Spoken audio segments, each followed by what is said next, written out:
สบายดีลูกค้าเมื่อนี้ทดสอบปิ่นเองเนาะก็คือไม่ได้ทดสอบแหละปิ่นเองมาตลอดแต่ว่าเขามีทีมงานผ่านมาแต่ให้ทีมงานปิ่นหรือทีมปิ่นก็คือเขาปิ่นได้ที่การเอาลูกค้าอันนี้เป็นห้านปิ่นเมื่อไรเชฟโฟนลูกค้าเนาะวิธีปิ่นของเขากับผมมีง่ายๆเป็นเตากับคุยแบบนี้เลยลูกค้าปิ่นอยู่นครไกรสอนสวรรณเขตรุ่นนี้เป็นรุ่น2 โลด้วยลูกค้าเด้อเนาะห้านเขามีขาย2 โลหา10 โลเนาะลูกค้าก็คือปิ่น10 โลลงมาเดี๋ยว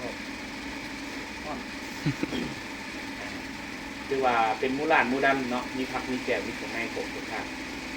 อันนี้เป็นรุ่น2 โลที่ลูกค้าสั่งไปมันแซ่บๆแล้วลูกค้าเนาะคือว่าโบมันรุ่นนี้โบมันแห้งเนาะการกินการอย่างก็ถือว่าแซ่บกว่าหมูใหญ่ว่าสันสารราคาแพงกว่าหมูใหญ่สั่งได้ตลอดลูกค้าห้านปิ่นมื้อหน่อยเชฟปนของเขาและมื้อหน้าเขาจะมีคลิปกินแล้วก็คลิปขั้นตอนการปิ่นการเสียบหมูเนาะลูกค้าให้เบิ่งลูกค้าได้เบิ่งเพื่อเป็นแนวทางในการเอาไปปิ่นเองก็ได้นะเนาะที่การห้านเขาตั้งอยู่นครไกรสอนสวรรณเขตมีประสบการณ์ปิ่นมาอยู่7 ปีแล้วลูกค้าเนาะเป็นมูลมือดันและงานเขาปิ่นก็มี15 คนค่ะเนาะอันนี้ปิ่นให้เบิ่ง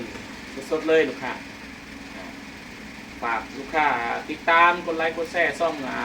เซโปนหมูหันหมูปิ่นเด้อลูกค้าเด้อหรือว่าซื้อห่านปิ่นหมูน้อยเซโปนเด้อลูกค้าเด้อขอบใจ